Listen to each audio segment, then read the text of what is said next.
Good morning. It is 5:22 a.m. Shh, people are sleeping. I'm on the East Coast of the United States. It's March 16th, 2022. My Pixie machine is heated up. It makes that funny sound when it's all ready to go. This morning, I have got Tokyo Vivalto Lungo. And this is a World Explorations coffee. This particular coffee is all Mexican and Ethiopian Arabicas. No Robusta in this. It's supposed to have an intensity of 6 with a flowery and complex flavor to it and notes. Really pretty capsule. And it's recommended that you can make this not only as a lungo that's 3.7 ounces, like the original line machine is programmed to make it, but even up to 5 ounces. So normally I make lungos as espressos because they're just not intense enough for me as a lungo. But I'm going to go ahead this morning, since Nespresso recommends this, and I'm going to make it. I'm going to push the Lungo button. Now, I've got my Pessimist's mug this morning. Let me turn it around for you here. So you see it says Pessimist's mug. This glass is now half empty, but it's a matter of comparison, right? Could also be half full. Okay, so let's go here. Lungo button.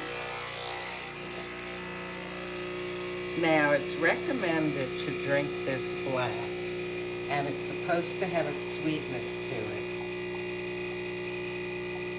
Just kind of giving a sniff here to see if I detect any flowery sort of odors. I don't know, it does, it's not a super strong odor. It's a nice aroma. Okay.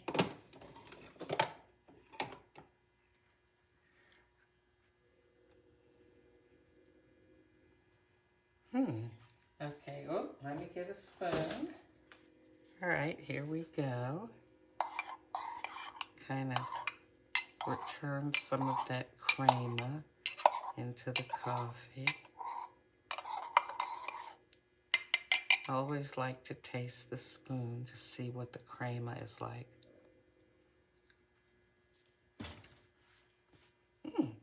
It's not, you know how usually the crema will be very bitter because it's a concentration of the oils from the coffee. And when the coffee under pressure is mixed with the air, it forms all these bubbles, the oil and the coffee and the air, and that's the crema. So it's very concentrated in flavor. But stirring it in returns some of that flavor back into the coffee. Okay, I'll turn off the water heater for now. All right, let me give it a try.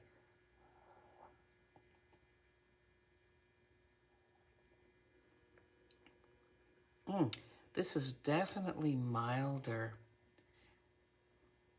Intensity of 6, but to me, it just sort of has a milder kind of flavor.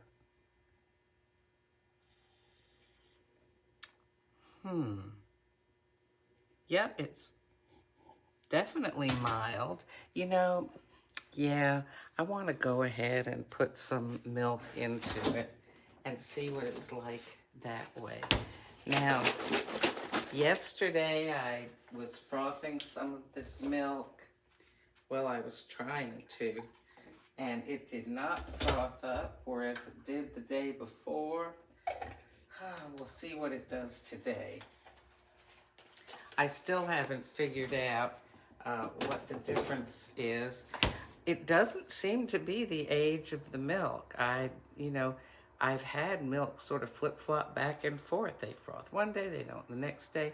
I wonder if it has to do with, I don't know, how much humidity's in the air, or maybe it's just something with the coffee frother. You know, I mean, it is, when I got it, 2 or 3 years ago, it was just $20. So it's not like it's the top of the line sort of machine. But anyway, so it's going to take it about 1.5 minutes to froth. So we have such a pretty package here.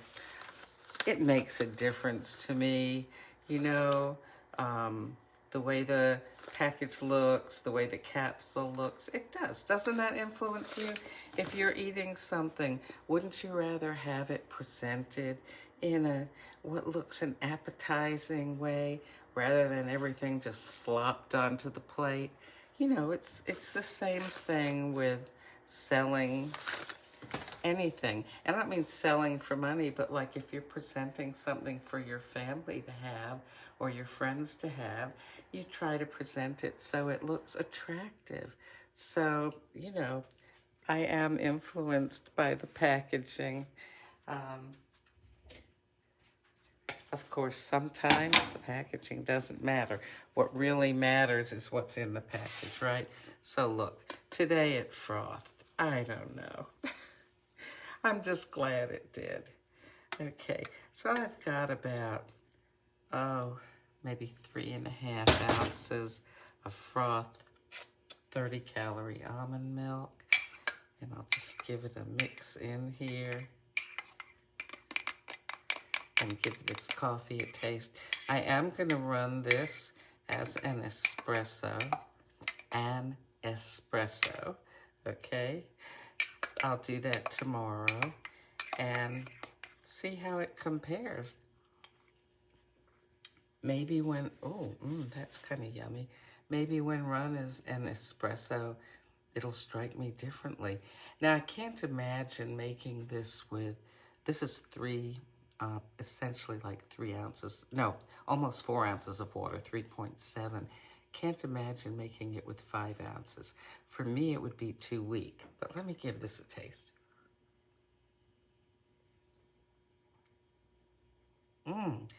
This has a very nice, interesting flavor. It almost tastes a little bit nutty to me.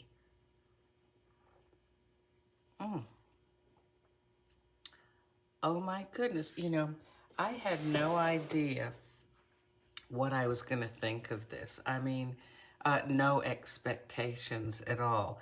Because usually I like very intense coffees, you know, the ones that are like 9, 10, 11, up to 13. This is only a 6. And, oh, this is very tasty. Oh my goodness. Let me recommend this to you. World Explorations, Tokyo Vivalto is the Italian pronunciation, Lungo.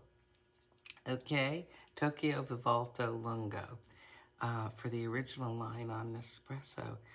It just has it's a mild flavor, but not a flavor that is insignificant. It's a nice, mild flavor. It's,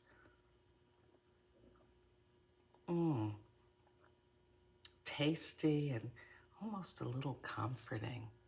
Well, listen, I'm up so early this morning because I got things I gotta do. So I'm gonna take off now after I finish this lovely cup of coffee. And yes, I definitely do like it better with the milk in it. So I ran this as a Lungo, 3.7 ounces on my original line Pixie machine. And in other words, I pushed the Lungo button, not the espresso button. And I added about 3.5 ounces of frothed 30-calorie almond milk to it. And it's pretty yummy. Well, look, you have a good day and make good choices today, not just in your coffee, in everything you do.